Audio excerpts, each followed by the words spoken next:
Ở tập trước, Tần Thiên làm mồi dụ địch để nhóm Nick trốn thoát, anh đã trốn thoát thành công do nhảy dù xuống vách đá. Sau đó được Nick, Kata, Zana tới cứu mọi người di chuyển bằng thuyền sang bên kia nửa hoang đảo này. Sau khi tới doanh trại, nhóm Tần Thiên bắt lợn rừng về nuôi cũng như dự trữ thức ăn mùa đông, chế tạo hoa quả đóng hộp. Nhóm Tần Thiên về sau có tìm được quặng physics sắt để làm vũ khí không? Hãy cùng mình theo dõi nhé. Đến tối sau khi mọi người ăn cơm, mọi người ngồi quanh bên bếp lửa tạo cuốc đá mới, tất bật đến khuya mới tạo ra cuốc đá bị tiêu hao. Riêng Alex đã chiếm 30% làm cuốc đá. Admin và Tần Thiên tặng một like cho Alex nhé. Con gái giỏi quá. Sáng hôm sau mọi người dậy sớm thu thập nước xương để uống, dù mang nước nhưng có thêm vẫn không thừa. Thu thập được 2 ống tre nước đủ cho 2 người một ngày. Sau khi mọi người ăn xong tiếp tục đào. Anh đang đào bỗng Nick gọi anh tới xem. Cô đào thấy một cục kỳ lạ. Là một loại đá tên là đá núi lửa, vì có nhiều lỗ, chất lượng nhẹ, có thể nổi lên mặt nước, còn gọi là đá bọt. Đặc tính như độ cứng, bảo ôn, cách nhiệt, hút ẩm, chống cháy, chịu axit kiễm, chịu ăn mòn cao. Anh bảo Nick nếu tìm thấy cứ để riêng ra. Sau đó anh đào cũng không thấy quặng physics sắt. Sang ngày thứ 4, sau khi đào sắp hết xung quanh miệng núi lửa, thì một tộc nhân nghĩ lại là đá núi lửa, đang khệ lệ bê cục này quăng đi thì Tần Thiên gọi với lại, anh nghi ngờ đó là quặng physics sắt. Sau khi anh xem thì thấy trên mặt đá không có lỗ nhỏ, bề mặt còn có màu vàng không dễ phát hiện. Mặc dù có khác biệt rất lớn với màu sắc cục physics trước đây anh mang về, cảm giác nặng nề này chính là physics sắt. Anh bảo mọi người tiếp tục đào. Mọi người thấy vậy có khí thế trở lại vui vẻ đào hì hục. Bụp một cái đúng quặng sắt. Mọi người đào đến khi mặt trời sắp lặn vẫn chưa thấy trong hố hết quặng physics sắt. Vậy là có thể chế tạo mỗi người một vũ khí sắt. Các cụ thường có câu, có công mài sắt có ngày nên kim. Ban đêm, Alex ngồi hỏi Tần Thiên cục physics sắt không có khác biệt so với đá, anh giải thích bên trong mới là sắt. Kata nghe thấy vậy ra đập vỡ một cục, nhìn bên trong vẫn không có gì khác. Tần Thiên bảo phải dùng lửa nung, nhưng đập trước thì càng tốt. Kata quay mặt đi. Chắc không phải kiêu ngạo đâu, ông ta ngại ngùng đó mên. Sáng sớm ngày thứ 5, mọi người bèn dựng lò cao ở doanh trại, bắt đầu luyện sắt.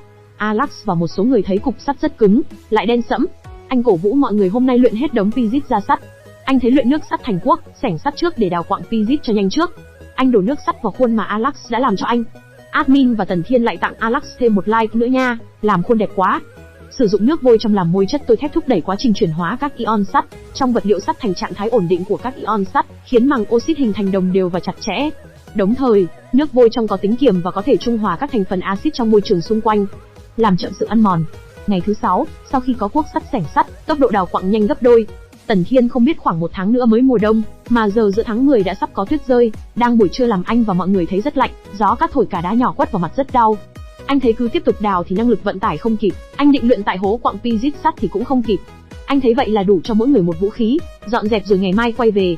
Ngày thứ 7, mọi người dọn dẹp xong mọi thứ, chia trọng lượng ra cho mỗi người, chuẩn bị quay về, nên tốc độ đi của mọi người chậm hơn, trưa ngày mốt mới về tới doanh trại. Quay về đường cũ, nhóm Tần Thiên rời khỏi thảo nguyên, đi vào trong rừng rậm, trước khi trời tối thuận lợi tìm được một địa điểm qua đêm, dựng lều. Mọi người ngồi xung quanh nhóm lửa, lau chùi cuốc sắt sạch sẽ như đang lau thần khí. Kata nghe thấy tiếng động, tay cầm sẻng phòng thủ kêu, ai? Thì một con hổ răng kiếm phi ra. Anh đập một phát vào đầu nó, Tần Thiên hô hãm bì lên tiếp ứng. Chú thích cho anh em ít kiến thức, hổ răng kiếm, sinh sống ở kỳ Pleistocene giữa, có thể dài trung bình 27 mét, nặng khoảng 200 đến 400 cân, là loài mèo lớn nhất thời tiền sử. Nó có răng nanh đã 10 cm, có thể cắn xuyên họng của động vật trong nháy mắt, là một bá chủ sông băng. Tần Thiên thấy nó là động vật săn theo nhóm, anh cảnh báo mọi người còn con khác nữa. Zana đang cầm mảnh gỗ trên tay phát hiện một con khác đang đứng trước mặt anh. Nó giơ vuốt vả một phát miếng gỗ gãy đôi. Khi Zana bị ngã thì Nick chạy tới yểm trợ chém nó, thì nó đã nhảy vào bụi rậm. Một con đang định tấn công Tần Thiên thì Kata tới quất, nó đang định né đòn của Kata thì bị một cây củi lửa đang cháy quăng trúng đầu. Quay đuôi trốn trong bụi rậm. Mọi người đứng trụm lưng vào nhau, để phòng hổ lại tới. Có một tộc nhân khen Tần Thiên đốt một ngọn đuốc tiện tay là ném trúng, vu sứ giỏi quá. Admin và mọi người đều biết nhé, do Tần Thiên có thiên phú nhân mã ban phước đó ông, bách phát bách trúng. Nãy giờ có 3 con, Tần Thiên cảnh báo mọi người cầm vũ khí nên, con hổ răng kiếm này rất thông minh. Hãm Bì đang chiến đấu gào lên thì bị hổ cắn một phát vào vai. Hãm Bì lấy chân kia vả một phát vào con hổ ngã ra, nhưng nó nhanh chóng đứng lên chiến với Hãm Bì. Tần Thiên thấy hai con vật lộn thành một đoàn, vị trí biến đổi liên tục nên không thể nhắm bắn mũi tên, nếu không may bắn vào Hãm Bì thì thành trợ công cho hổ rồi. Loài hổ này rất giảo hoạt cẩn thận, sau khi công lập tức rút lui, cực kỳ quyết đoán, không cho con mồi bất cứ cơ hội nào, biết cách dùng bóng đêm để che giấu cơ thể, chờ thời cơ hành động, một khi nhóm của anh lộ ra bất cứ sơ hở gì, sẽ phải chịu công kích chí mạng. Tần Thiên vào hệ thống hack mô ngay. Kata giả vừa đánh rơi xẻng, một con hổ răng kiếm thấy vậy lao tới, anh ta vội nhảy ra né tránh. Sau khi nó bị dồn vào những tấm gỗ của nhóm chắn, thì Kata cầm xẻng quất nó một phát bay ra xa, ngã quỵ ra đất.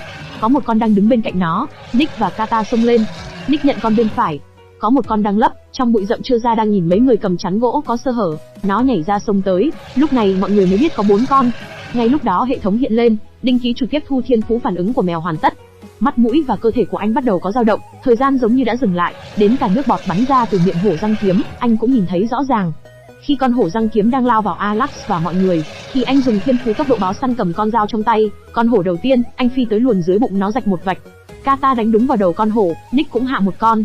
Nick đưa mắt nhìn thấy Tần Thiên lại hạ thêm một con nữa với tốc độ nhanh. Jana và mọi người thấy ngạc nhiên, anh đúng là vu sư mạnh nhất. Nick ngạc nhiên vì tốc độ phản ứng của anh rất nhanh. Còn Kata giờ mới biết thực lực chân chính của Tần Thiên, trước giờ hóa ra là nương tay với anh. Tần Thiên dùng tí mà đầu đã choáng váng mắt hoa. Nick định bảo mọi người giúp hãm bì thì anh nói không cần, chỉ cần vây xung quanh, có gì cần hỗ trợ thì giúp. Hãm bì nói với anh muốn tự mình giành chiến thắng. Sau lúc đó, nó đánh một phát vào lưng con hổ, một phát chết ngay sau đó. Hãm bì gào lên ra uy. Cuối cùng mọi người vui sướng hò reo khi giành chiến thắng. Sáng sớm ngày thứ 8, nhóm Tần Thiên tiếp tục đi về hướng doanh trại, nhưng vì Hãm bì bị thương, xe kéo đổi thành sức người kéo đẩy, tốc độ đi đường của cả đội chậm đi rất nhiều. Đi mất cả ngày trời, đến khi màn đêm buông xuống, họ vẫn còn trong rừng, muộn hơn rất nhiều so với thời gian dự tính ban đầu. Cũng may Tần Thiên đã để Sa Diêu bay về doanh trại trước, bảo nó đưa người đến tiếp ứng. Dưới sự giúp đỡ của nhóm bộ lạc do Sa Diêu dẫn tới, nhóm Tần Thiên cuối cùng đã về đến nơi lúc sáng sớm. Sau đó anh ngủ mười mấy tiếng, lúc tỉnh dậy đi ra ngoài thì thấy, người thì vác gỗ, người vác bình, người thì đang xây tường bao. Doanh trại có nhiều thay đổi, đã có nhiều nhà xây bằng gạch và tường bao quanh. Anh đi xuống bếp tìm đồ ăn, Diệp Lâm vui vẻ nấu cho anh một số món. Anh kể cho Diệp Lâm chuyến vừa rồi gặp hổ răng kiếm, cũng may lần trước khi anh và Diệp Lâm tới hoang đảo này, có Hãm bì thì không thể địch nổi hổ răng kiếm và mồ cũng cỏ xanh rồi. Bây giờ trên người Hãm bì rất nhiều vết thương.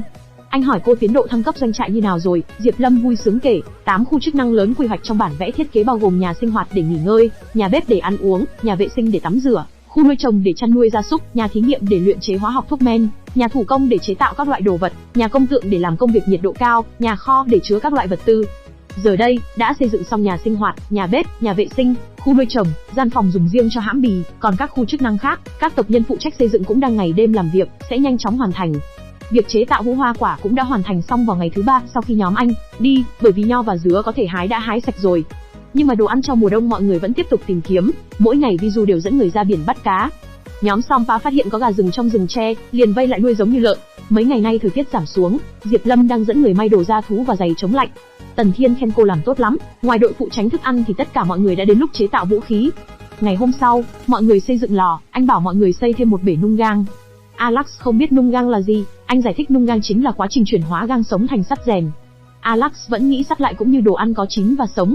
Anh giải thích thêm, gang sống, sắt rèn và thép về bản chất là một dạng, đều là sắt. Vì hàm lượng carbon trong chúng khác nhau, dẫn đến mềm cứng khác nhau. Hàm lượng carbon vượt quá 2% gọi là gang sống, hàm lượng carbon trong sắt từ 0,05% đến 62% là thép, hàm lượng carbon trong sắt thấp hơn 0,05% là sắt rèn. Độ cứng của chúng phụ thuộc vào hàm lượng carbon, càng cao càng cứng. Nước gang có được khi nấu luyện quặng sắt là gang, chỉ cần khi nó ở trạng thái chưa đông cứng, dùng phương thức khuấy trộn là có thể khiến carbon trong không khí và nước gang xảy ra phản ứng, do đó làm giảm lượng carbon trong đó, biến gang thành sắt rèn. Alex lại nghĩ gang càng cứng thì tại sao không trực tiếp dùng gang để chế tạo. Anh lại giải thích, vì gang cứng rất dễ gãy, nên dùng thép rèn có tính mềm dẻo cao. Jessica thì thấy phương pháp hiện nay chúng ta không thể nấu từ gang, do không rõ hàm lượng carbon. Mục đích của anh muốn nấu ra thép rèn, sau đó thông qua phương pháp đổ thép, lấy được thép rèn. Mọi người đang nấu gang, anh cảnh báo chú ý đừng để bắn lên người. Anh thấy phương pháp đổ thép xuất hiện cuối đời Đông Hán, cải tiến nhiều năm về sau thì có 3 phương pháp. Loại thứ nhất là phương pháp đổ gang sống vào, xuất hiện ở thời kỳ Nam Bắc Triều. Phương pháp này là đổ gang sống vào trong thép rèn, đợi nguội rồi lại nung cháy gõ đập, khiến nó thành thép. Loại thứ hai, phương pháp bao phủ gang sống cải tiến thời Tống. Phương pháp này là khảm gang sống vào giữa tấm thép rèn, sau đó bít lò nung luyện. Loại thứ ba, phương pháp dội gang sống cải tiến thời Minh, còn được gọi là Tô Cường pháp, cũng chính biện pháp bây giờ anh đang làm. Tập phim đến đây thôi. Hãy ủng hộ mình bằng cách đăng ký kênh Phim Hay và Chuyện để mình có động lực hơn nữa nha. Lạnh rồi, mọi người nhớ giữ gìn sức khỏe nữa nha.